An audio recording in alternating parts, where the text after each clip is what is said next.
यहाँ पे क्वेश्चन देखिए क्या है, find the error in the sentence.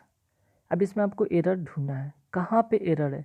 देखिए पहला में it is high time that you go home. अब इस पार्ट इसके यहाँ पे किस पार्ट में एरर है, यहाँ पे 4 पार्ट हैं, 1 2 3 और 4 में मीन्स कि नो एरर।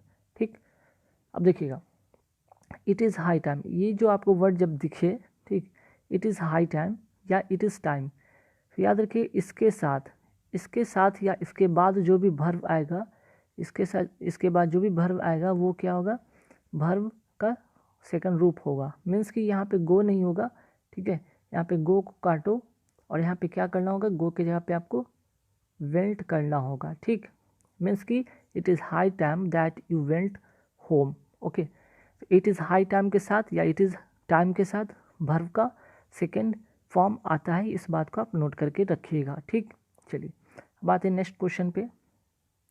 फर्स्ट क्वेश्चन हो गया, सेकंड क्वेश्चन में आते हैं। Profit is divided between the 5 share holders of the company.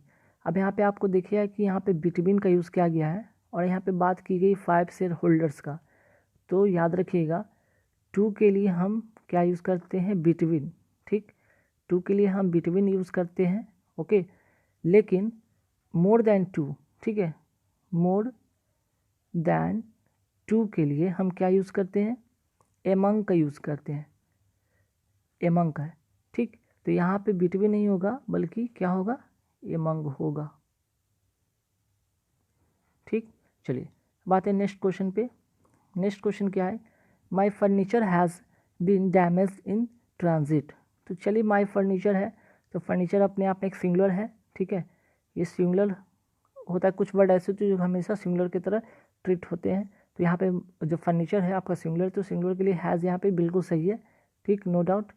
और यहाँ पे जो है आपको पैसिव फॉर्म में यहाँ पे बनाया गया है, हैज़ बीन डैमेज तक तो सही है, और इन ट्रांजिट तो बिल्कुल सही यहाँ पे कि जो मेरा फर्नीचर था वो गति में मीन्स कि कहीं ले जाया जा रहा था जिसकी वजह से वो डैमेज हो गया। तो आपका इस यहाँ पे सही है, मीन्स कि नो एरर। ठीक, कोई भी एरर इसमें नहीं है। अब आइए नेक्स्ट क्वेश्चन पे। She invited all daughter in laws to grand party last week. अब यहाँ पे किस पार्ट में गलत है, तो यहाँ पे एक वर्ड आपको दिखेगा डॉटर इन लॉज। तो कभी भी ये जो है ना, इस पार्ट में हम एस नहीं लगाते। अगर आपको इसका प्लूरल बनाना है, अगर इसको प्लूरल बनाना है आपको इस पार्ट में एस लगाना होगा। ठीक, आपको जो यहाँ पे देख रहे हैं ये डॉटर्स है या फादर्स है, fathers in law, daughters in law या सिस्टर्स, तो उसमें आपको ये वाले पार्ट में एस लगाना होगा। तो गलती कहाँ पे, डॉटर इन लॉज नहीं होगा बल्कि डॉटर्स। ठीक, डॉटर्स इन लॉ होगा। ठीक, तो देखिए पहला में एक नियम आपको दिखा, दूसरा में सेकंड रूल्स आपने सीखे कि यहाँ पे बिटवीन की जगह एमंग होगा, फर्स्ट में आपको वेंट का यूज़ होगा, मीन सेकंड पार्ट का यूज़ होगा। फोर्थ में आपने सीखा कि डॉटर्स होता है, डॉटर इन लॉज नहीं होता है। ठीक, अब आइए नेक्स्ट क्वेश्चन में क्या है। नेक्स्ट जो क्वेश्चन है कि every boy have to submit the assignment by the evening. अब एवरी से कोई सेंटेंस स्टार्ट हो तो उसके साथ कैसा वर्ब होता है यूज़, सिंगुलर वर्ब का यूज़ होता है। ठीक, तो सिंगुलर के लिए यहाँ पे हैज़ नहीं, हैव नहीं को बल्कि हैज़ का यूज करेंगे। ठीक, चलिए अब आते हैं नेक्स्ट क्वेश्चन पे। द स्टूडेंट्स वर प्लेइंग, ठीक है, द स्टूडेंट वर्स प्लेइंग सही है, बिसाइड्स द स्कूल बिल्डिंग। तो बिसाइड्स और बिसाइड में अंतर है।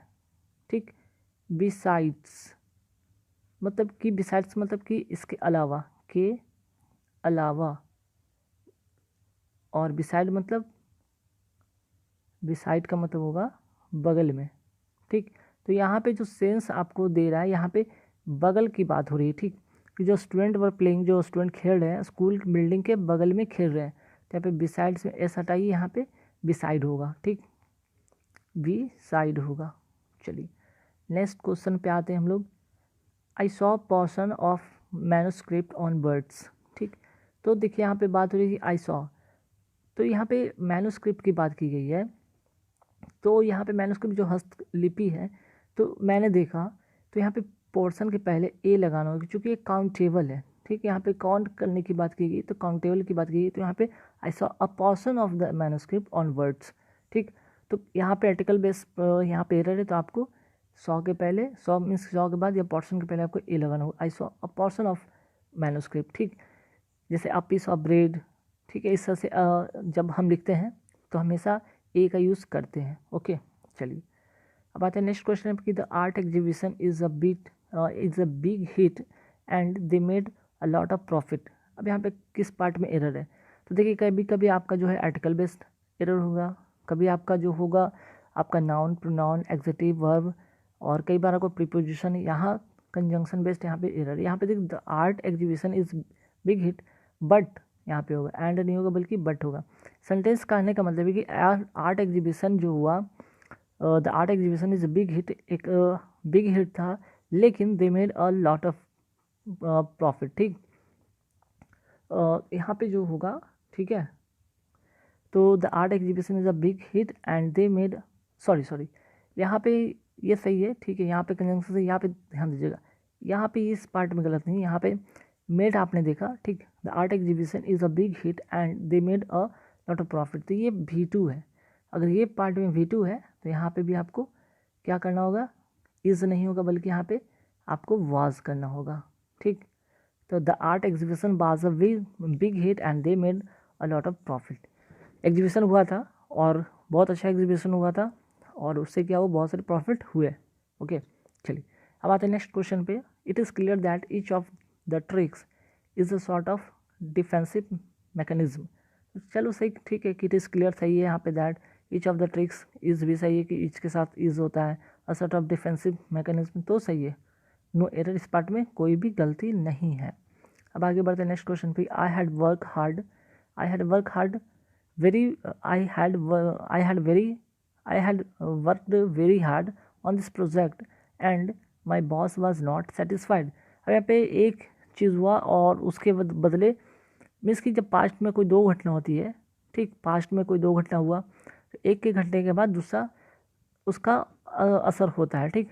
कि देखिए यहाँ पे I had work very hard, मैंने बहुत मेहनत किया इस प्रोजेक्ट पे और मेरे बॉस मुझसे सेटिस्फाइड नहीं हुए, तो यहाँ पे एंड नहीं होगा बल्कि बट होगा, ठीक। मतलब कि मैंने बहुत इस प्रोजेक्ट पे मेहनत किया लेकिन, तो यहाँ पे सेंटेंस में लेकिन का सेंस दे रहा, तो यहाँ पे but my boss was not satisfied. मैंने इस प्रोजेक्ट में काफ़ी मेहनत किया लेकिन मेरा बॉस था मेरे से सेटिस्फाइड नहीं हुआ, ठीक। आई होप कि यहाँ पे 10 क्वेश्चन आपको क्लियर हो गए होंगे। हमें ये फटाफट फिलर भी यहाँ देख लेते हैं। He was convicted dash man's laughter. Man's laughter का मतलब होता है कि नर हत्या, ठीक, नर हत्या, ठीक है। अब यहाँ पे देखिए ही वॉज कन्विक्टेड, अब प्रीपोजिशन आप क्या फिट करोगे, तो यहाँ पे जो कन्विक्टेड के साथ जो फिक्स प्रीपोजिशन होगा वो होगा आपका ऑफ होगा। तो कई बार याद रखिएगा कुछ फिक्स प्रीपोजिशन है जिसको आप रट लीजिए। ही was convicted of man laughter, मतलब कि कन्विक्टेड ऑफ का मतलब आरोपित होना, ठीक। कन्विक्टेड का मतलब होता है आरोपित होना, ठीक है। चलो यहाँ तक तो हो गया। अब आते हैं नेक्स्ट क्वेश्चन पे। Next question, Sonia disliked eating in the dash restaurant. अब यहाँ पे कहाँ पे एरर होगा, सॉरी एरर की बात करें, यहाँ पे कौन सा वर्ड यहाँ पे जो परफेक्ट फिल होगा। अब देखिए यहाँ पे रेस्टोरेंट क्या है, एक नाउन है, नाउन के लिए हमको क्या चाहिए, अब सोनिया डिसलाइक की है eating in the dash restaurant, तो रेस्टोरेंट कैसा है, तो यहाँ पे एडजेक्टिव एक फिल होना चाहिए, यहाँ पे फिलर के रूप में एडजेक्टिव होना चाहिए, तो आपका एडजेक्टिव कौन सा है, नॉइजी, नॉइजी रेस्टोरेंट होगा यहाँ पे, ठीक। बाकी ना नॉइजली होगा, नॉइसफुल नहीं होगा, नॉइज नहीं होगा, ठीक, नॉइजी रेस्टोरेंट होगा। नेक्स्ट क्वेश्चन पे आता है कि there is a cinema near the station. अब देखिए यहाँ पे क्वेश्चन टैग, ये क्वेश्चन जो है क्वेश्चन टैग वाला क्वेश्चन है। तो देखिए जब आपका सेंटेंस पॉजिटिव में रहे तो क्वेश्चन टैग हमेशा नेगेटिव में बनता है, और नेगेटिव में बनने के लिए आपका क्या होगा, जो यहाँ पे अगर नाउन होगा, नाम होगा तो उसके बदले नाउन के अनुसार ही आपका ही सी इट जो भी होगा निर्धारित होगा। लेकिन अगर आपका यहाँ पे प्रोनाउन होगा तो वो सेम चीज़ वहाँ पे रहेगा, जैसे अगर ही है तो ही हो जाएगा लास्ट में, अगर उसके बाद सी है तो सी हो जाएगा, इट है तो उट। लेकिन अगर मोहन रहे तो ही, उसके लिए क्या होगा वहाँ पे ही हो, या अगर कोई लड़की है तो शी हो जाएगा, ठीक। तो इस तरह से हम लोग करते हैं। तो there is a cinema near the station, तो यहाँ पे देयर इज़ के लिए इज़ यहाँ पे इजंट देयर होगा, ठीक है, इसका जो नेगेटिव बनेगा इजंट देयर। ओके, तो चलिए यहाँ तक तो बात समझ में आ गया होगा आपको। बात है नेक्स्ट क्वेश्चन पे। नेक्स्ट क्वेश्चन में क्या है हमारा कि how much did you spend. Spend के साथ जो फिक्स प्रीपोजिशन होगा वो होगा on, spend on the roses. चलिए अब आते हैं नेक्स्ट क्वेश्चन पे कि the villager dash for long time and had no courage to speak before the educated city crowd. अब देखिए बात हो रही है कि करेज की बात हो रही है, करेज कैसा होना चाहिए बोलने का, किसके सामने, एजुकेटेड सिटी क्राउड के सामने। और गांव की बात है, गांव के लोग भला क्राउड जो एजुकेटेड पर्सन के सामने कभी बोलने से क्या करते हैं, गांव के लोग एजुकेटेड बंदे के सामने बोलने का साहस करेंगे नहीं, बल्कि वो क्या करेंगे, हेजिटेट करेंगे, ठीक है, एडजस्ट नहीं करेंगे, हेजिटेट करेंगे, हिचकिचाएंगे, ठीक है। तो यहाँ पे ये वाला होगा फिक्स, यहाँ पे होगा ये फिल्ट यहाँ पे होगा। The villager hesitated for long time and had no courage to speak before the educated city crowd. तो विलेजर जो होते हैं, गाँववासी जो होते हैं, ग्रामवासी, हमेशा हेजिटेट होते हैं, ठीक। गेज्ड मतलब होता है एक टक से देखना, एक टक से देखना, तो ऐसा तो करेंगे नहीं भाई, ऐसा तो नहीं करेंगे, एक टक से देखने का मतलब तो बनता ही नहीं। स्टूड मतलब खड़ा होना, यहाँ तो खड़ा होने की बात होगी, एडजस्ट की बात तो हो नहीं रही है। तो चलिए 15 क्वेश्चन हो गया। अब आते हैं नेक्स्ट क्वेश्चन पे आते हैं। नेक्स्ट क्वेश्चन है कि गैरुलस। सबसे पहले आप जानिए यहाँ पे इस क्वेश्चन में करना क्या है, साइनो बताना है। साइनोनिम्स मीन्स की बेस्ट एक्सप्रेस, सेम मीनिंग बताना है। गैरुलस का मतलब होता है, पहले लिख लीजिएगा बातूनी, बातूनी। अब बातूनी में क्या होगा, तो बातूनी का मतलब होता है बहुत ज़्यादा बोलने वाला, ठीक। तो ना तो कॉन्फिडेंट होगा, ना ही क्वारलसम होगा, झगड़ालू तो होगा नहीं, ठीक। अच्छा आर्टिकुलेट का बात अगर यहाँ पे करें तो बोलने में प्रभावशाली, अगर आप ऐसा स्पीच दी जिससे कि लोगों को प्रभावित हुआ, तो बातूनी वाला व्यक्ति कोई किसी को प्रभावित हो नहीं करता, तो बक बक करके किसी का दिमाग ख़राब करता है। तो यहाँ पे जो होगा टॉकेटिव होगा, ठीक। तो कहीं ना बातूनी एक निगेटिव सेंस ही देता है, और टॉकेटिव यहाँ पे यहाँ होगा सैनो, ठीक। अब ये अल्टरनेट की बात करते हैं। अल्टरनेट मतलब होता है क्या भाई, अल्टरनेट मतलब बदलाव, ठीक है। अल्टरनेट मतलब बदलाव या बदला हुआ, ठीक, चेंज, इसको कहते हैं चेंज। तो अल्टरनेटिव का जो होगा, अल्टरनेटिव का होगा वो क्या होगा, इसका जो सही साइन होगा वो होगा चेंज, ठीक। अगर बात करें बाटर, BARTER, बाटर का मतलब होता है कि एक वस्तु से दूसरे वस्तु से अदला बदली करना, ठीक, अदला बदली करना। तो यहाँ पे ये चीज़ अल्टरनेटिव का मतलब ये नहीं होता कि एक वस्तु से चेंज करने की बात हो। अल्टरनेटिव मतलब जनरल सेंस में होता है किसी चीज़ को चेंज, अल्टरनेटिव या बदलाव या बदला, ठीक है, चेंज। ओके, आते हैं 18 पे। 18 में क्या है कि ऑडेसियस। ऑडेसियस का मतलब होता है क्या है, साहसी। ऑडेसियस का मतलब होता है साहसी। अब साहसी का साइनो क्या होगा, बोल्ड, ठीक। ना तो किंग होगा ना तो कोबार्डली होगा। कोबार्डली का मतलब होता है डरपोक, है ना, डरपोक। क्रूएल मतलब क्रूर, तो ये तो होगा नहीं, तो सही मीनिंग होगा बोल्ड, ठीक।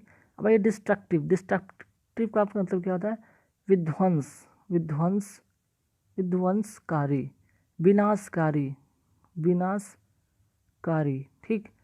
तो इसका मतलब जो होगा डैमेजिंग होगा। डिस्ट्रक्टिव मतलब डैमेजिंग। अपैथेटिक मतलब जो होगा यहाँ पे अपैथेटिक, अपैथेटिक मतलब क्या होता है, उदासीन, उदासीन होता है, तो ये तो होगा नहीं। पेंसिव का मतलब होता है उदास। ट्रबलसम का मतलब होता है परेशानी, कोई मुश्किल, ठीक। तो डिस्ट्रक्टिव का मतलब होता है विध्वंसकारी, डैमेजिंग होगा, ठीक। अब ये नेक्स्ट क्वेश्चन पे। नेक्स्ट क्वेश्चन है रिपग्नेंस। रिपग्नेंस मतलब होता है विभाजन, विभाजन या फिर इसको कहेंगे विखंडन, ठीक। तो इसका जो मीनिंग होगा वो यहाँ पे बात हो रही कि क्या होगा, सॉरी ये इसका मैंने लिख दिया, फ्रेगमेंटेशन का मैंने लिख दिया, ठीक है। यहाँ पे थोड़ा सी एक चीज़ सही कर लीजिएगा, ये फ्रेगमेंटेशन का हो गया। रिपग्नेंस का मतलब होता है कि घृणा, ठीक। रिपग्नेंस का मतलब घृणा होता है। तो इसका जो सही साइन होगा वो होगा एवर्जन। एवर्जन का भी मतलब होता है सेम, घृणा, ठीक। बाकी फ्रेगमेंटेशन में तो विखंडन या विभाजन होता है, ठीक है।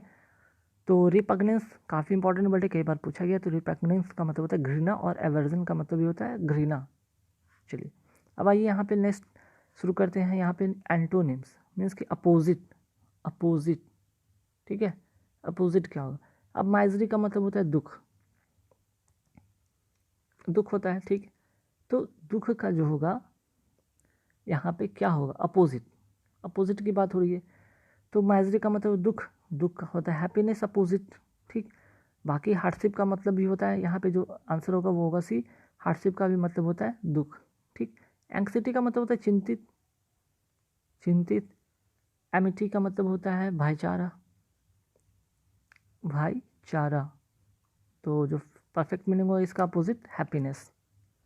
चलिए आते हैं 22 का मतलब होता है ऑडेसियस का मतलब अभी मैंने बताया था साहसी होता है,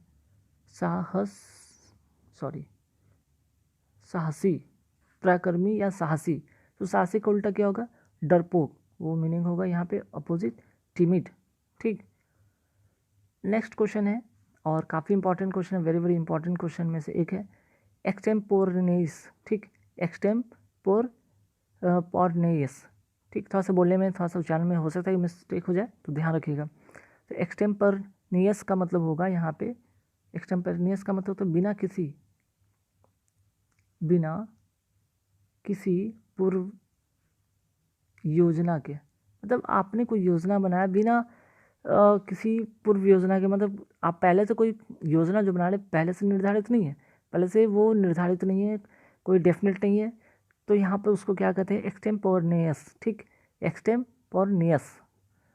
तो इसका जो अपोजिट होगा तो होगा कि भाई चलो पहले से कोई योजना बना ही नहीं गई, तो अब उसका अपोजिट क्या होगा? प्लान मतलब पहले से योजना बनाया जा चुका है, तो एक्सटेम्पोरनेस का अपोजिट जो होगा वो होगा प्लान्ड, ठीक।